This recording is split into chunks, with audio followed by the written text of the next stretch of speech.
When the internet began, bulletin board services, or BBS, became the first online communities of the so-called information superhighway.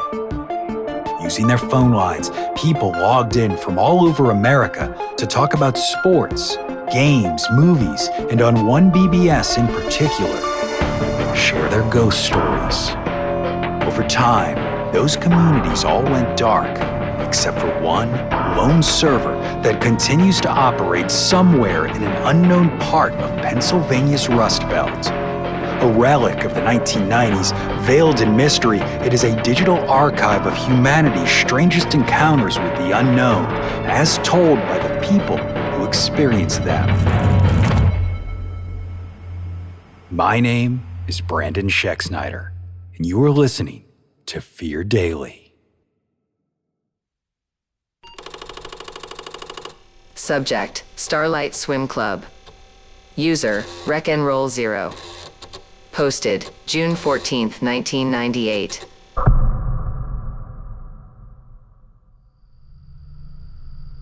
It's been almost 20 years. 2 full decades of trying to live a life that never really belonged to me again. That night sunk its teeth in and never let go. Everyone else moved on, built jobs and families like it was just another teen summer that faded with the sunburns, but not me. I can still feel the air on my skin, thick with July heat and the breath of something watching. I still hear the screams, and last night, after all this time, I'm almost certain I saw him again.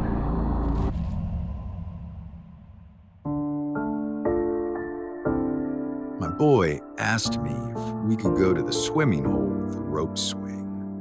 Starlite, he called it. What the older kids still call it. Like it's a real place and not just a quarry filled with bad stories.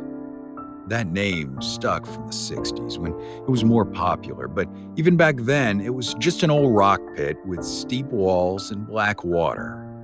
There was a gravel lip where you parked your trucks and aimed your headlights in. The pump house leaned out of the water like a busted tooth, and if you knew how to grab the rope swing just right, you could fly. This was 1976, the bicentennial summer. Flags on porches, firecrackers in the streets. We were 17 and stupid. Troy brought the cooler. Carla brought buns, but forgot the dogs. Wedge had his little Panasonic radio cranked to some Jackson station that played the same 3 Skynyrd songs on a loop. Nora had that little gold cross she always wore, and Eddie had a flashlight that only worked if you slapped it. We didn't talk about what happened in 70. That was the year Lyle went missing, supposedly wandered off after a fight with his brother Nate, but everybody knew it happened at the quarry. Some said the older boys tied twine to his ankles for a prank and dared him to swim. He didn't come back up, and his mother kept the porch light on for a year. Nate quit church and started working nights at the mill. Always wore his class ring, blue stone, chip in the side. That night, everything felt off from the start. No frogs, no bugs, no wind, just our voices, the music, and the black water breathing slow. We were swinging and laughing, passing beers and foam cups. Then Wedge said he heard something down at the pump house, a knock maybe. Eddie said pipes settle. I remember thinking that word felt wrong. Troy was the first to jump, took a running start and flew out over the headlights, let go at the peak and splash, then nothing. 10 seconds, 15, then he surfaced, gasping like he'd swallowed metal. He thrashed once, twice, and went under again, and that's when we saw the line. It zipped across the surface like fishing wire, tight and fast. Something jutted from his shoulder, long, black, not a branch, a spear. It dragged him down and the line went slack. Then, the pump house door cracked wider. Water lapped against the concrete. Carla still had the flashlight and ran for him. We all shouted, but she was already at the threshold. She slipped on the wet step, fell to one knee, and swung the beam up just in time for us to see him. A figure stepped into the light. Black rubber diving hood cracked at the seams, two round glass circles for eyes, no face, no words, just those dead, staring lenses and a homemade spear gun in his hands. He aimed and fired. The spear hit Carla low in the ribs. She jerked and gasped, then folded like someone yanked her strings. He reeled her in like she was nothing. The light from the truck still caught the water, and in that silver path, we watched him drag her close.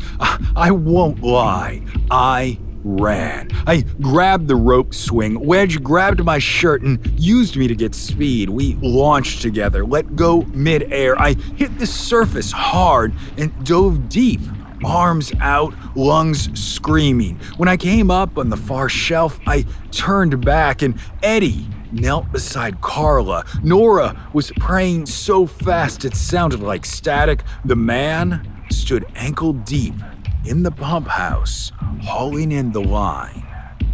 That's when I saw the ring.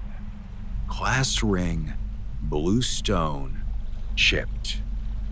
I'd seen it before on Nate's hand. He wore it all the time, even at the mill. There was no mistaking it. He looked at us through those glass circles like we were things he'd already decided to kill, and then he fired again, this time at the truck. The spear shattered one of the headlights. The beam flared sideways and lit up the trees. Wedge ran for the cab, shoved it into neutral, and let it roll. The Ford tumbled forward and hit the water with a splash big enough to knock the silence loose. It kept going, lights burning underwater until they fizzled and the dark folded in.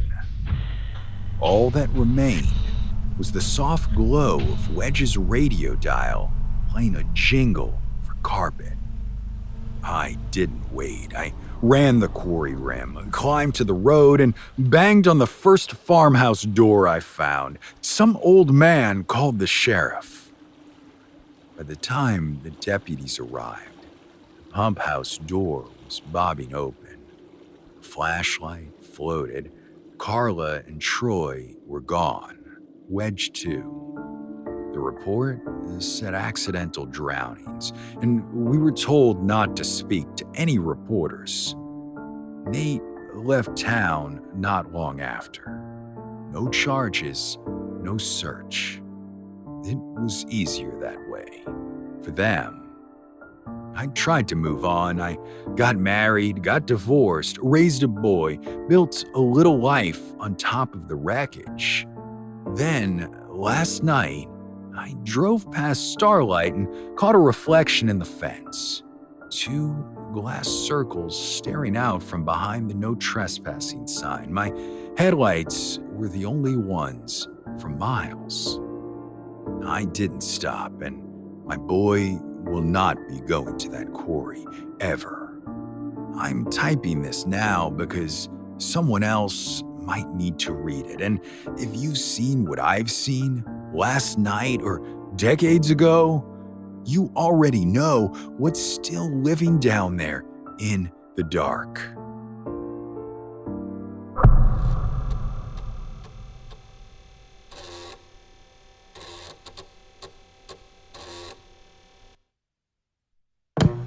Subject, Overexposed. User, Fodig123X. Posted, August 21st, 1997.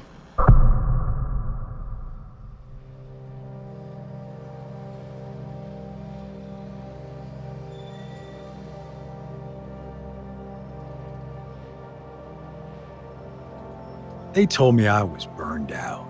I guess that's what they say when you stop blinking at the blood, when your hands don't flinch at the sound of sirens anymore, and when your eyes start scanning every scene for the exit instead of the story. I've been a photojournalist for 10 years, maybe more even, long enough to know that if you don't develop calluses, the job will gut you. But also long enough to know the calluses don't actually help either. So maybe I was burned out, but I didn't imagine that roll of film. I run a tight system. Every roll gets dated with a Sharpie, labeled, bagged, and filed. Fresh stuff in the camera bag, used stuff in the freezer. That's how you survive. You know what you shot and what you haven't. So explain to me how I pulled a roll of Ilford HP5 out of the bottom of my Nikon case last month. My handwriting on the tag, January 96, Meadowfield house fire. I remember Meadowfield. The roof collapsed like a dying lung. The fire lit the sky the color of hell. I shot it. I remember it clearly because the smoke got into my throat and stuck there for 3 days. I used Kodachrome, color. I always use color on assignment, but this roll was black and white, and it shouldn't have been there. I almost tossed it even. I thought maybe it was a blank I mislabeled, but something about it felt off. Like the handwriting was mine, but wasn't. Like someone had traced it. So I kept it. Ran it through the darkroom like I'd done 1,000 times before. Hands steady, swish the tank, set the timer. Nothing special. The first frame stopped me cold. It was me. Standing across the street from the Meadowfield house, camera slung over my shoulder, mouth open mid-yell, coat buttoned wrong, a shot from far away, maybe through a screen or a mesh face. It was me, and I had no idea how the photo existed. No one else had been there that day. I would have remembered another photographer. I developed the full roll, 12 exposures, and 11 had me in them. One showed me sitting on a courthouse bench, flipping through an old issue of The Sun. Another, popping the trunk of my car. Another, standing at my apartment window like I was waiting for something. But frame 8 made my stomach drop. It was my bedroom. Nighttime, blinds half closed, the desk lamp on, my camera resting on the dresser exactly where I left it, a faint outline of my reflection in the mirror. The photo was taken from inside, and I live alone. There was no sign of forced entry, no broken lock, nothing moved or taken, but that didn't mean I felt safe. That night, I dragged an old kitchen chair into the hallway and sat up with a Louisville Slugger across my lap. I stared at the bedroom door until the sun came up, and even then, I didn't move for another hour. The next morning, I decided to bring the negatives to my editor. Thought maybe he'd tell me I was cracked or that it was just some sick prank. But the negatives were gone. Cut out. Not torn, not damaged, just gone. Clean slices where the frames used to be. That's when the Polaroids started. One on the kitchen counter, me brushing my teeth, eyes half closed. One under the windshield wiper, me arguing with my neighbor in the parking lot, and that was back in May. Photos I didn't pose for, moments I don't remember living, but they were real, or they became real. And then it got even worse. The photos started showing up before the moments happened. A 3x5 of me changing a tire on Route 219. I hadn't had a flat in years. 2 days later, I hit a nail. Same stretch of road, same pose.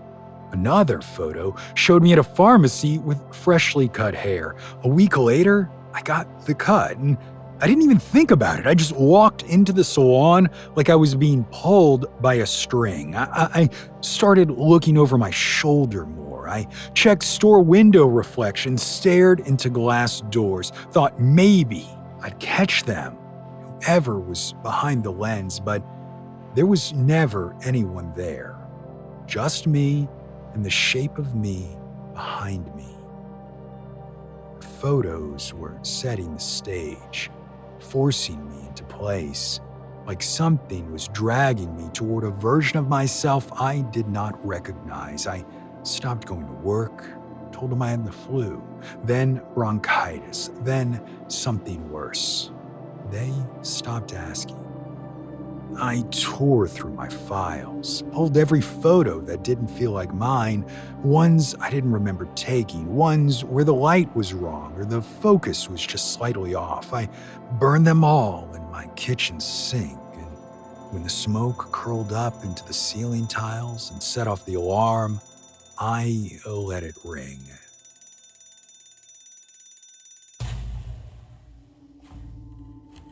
I disconnected my phone, boarded the bedroom window with plywood from the old shed, and even that didn't help. Every few days, I'd find new photos in the mailbox, on my bathroom mirror, once inside the fridge, stuck between the milk and the margarine like some kind of sick joke. One was inside my pillowcase. But the worst were the ones that made no sense at all. There was a photo of me standing on a dock at some lake I've never seen. There was fog on the water and a black rowboat behind me. Another showed me inside a hospital hallway, standing at the foot of a bed. I wasn't crying, I wasn't moving, just standing there, arms down like I didn't know what to do. And then the last one. It was me in a coffin. Green coat, zipped to my chin, hands folded, pale face, waxy, my mouth slightly open like I was mid-breath, open casket, but in the reflection of the lid, just above my chest, there was someone holding the camera, a Nikon. Well, if you look close, if you squint just right, you can see the face, and it's mine. The woman behind the lens is me. Same coat, same haircut, same eyes, but she is smiling. And I haven't smiled in years.